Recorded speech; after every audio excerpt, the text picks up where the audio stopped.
Here at Song of the Day, coming to you from the Rock Cave. Today is Friday, April 10th. And you know what that means, Friday, Octane Friday, where we kick it up a notch.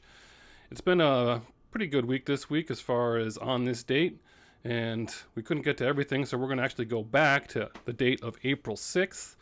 We're going to April 6th, 1994, and I'll tell you why that date is significant in a minute. But first, we're going to talk a little bit about Pearl Jam. For those of you who are around, Pearl Jam, obviously, still huge band, but in the early 90s, it was Pearl Jam insanity. You just could not get away from Pearl Jam, and people could not get enough Pearl Jam material. Now, in 93, they only had the one album, 10, and we couldn't hold on to that in the record store I was working at, Music Outlet. We'll talk more about Music Outlet along the way.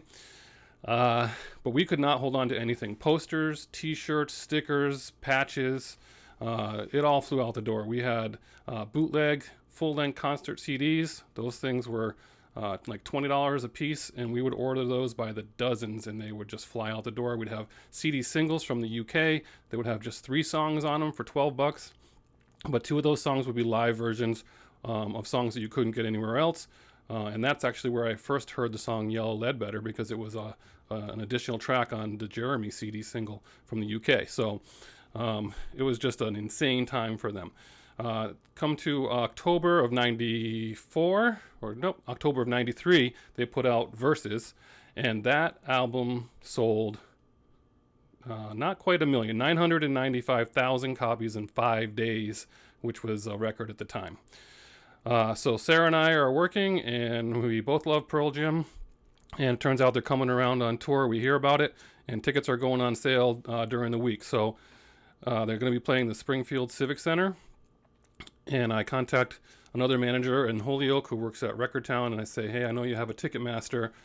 Can you pull 2 tickets for me when it comes out? And she said, well, yeah, but you have to come up and get them. I can't hold them for you. So we took off at lunchtime, drove up to Holyoke, and we got our 2 tickets to see Pearl Jam. So that's why that date is important. April 6th, 1994, we saw Pearl Jam at the Springfield Civic Center. It was a general admission show, which after this experience, it must have been one of the last general admission shows because it was insanity.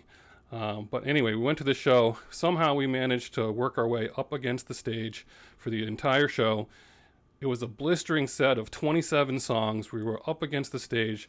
People are being passed over us, crowd surfing. We're getting kicked in the head, just holding people and passing them over the top. Every once in a while, I'd have to hold on to the barrier and just push back with Sarah in front of me just to kind of keep from getting crushed. It was a little scary at times, but it was an amazing show. Probably one of the most memorable shows we've ever been to. And so we're going to go with that for Song of the Day, and we're going to do Pearl Jam Animal, turn it up to 11, and enjoy.